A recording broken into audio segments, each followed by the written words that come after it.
May-friend po. Ano ba? Kaya make sure na nakaupo lang po sila. Sayaw daw si Jollibee. Ninyo, parents and guardians po. Para maiwasan Video ka po nga, na Be. may masaktan.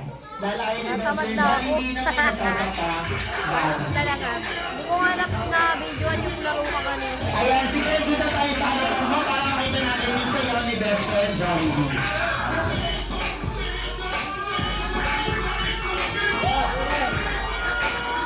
Ayan, palakpakan naman natin si Best Friend. Ayan, isa pa daw, sabi ni Best Friend. Wag ako, di ako may kasalanan.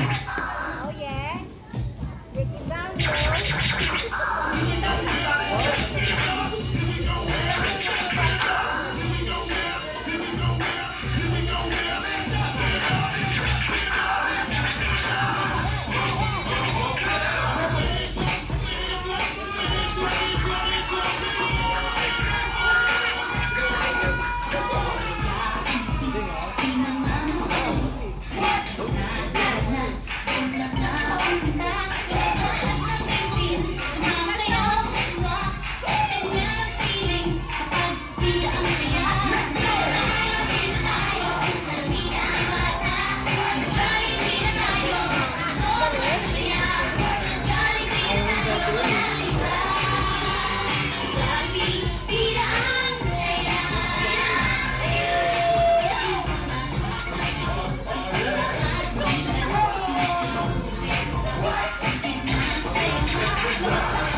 Ayan, palakpakan naman natin si Best Friend Jollibee. Sa lahat po ng gusto magpa-picture sa kanya po,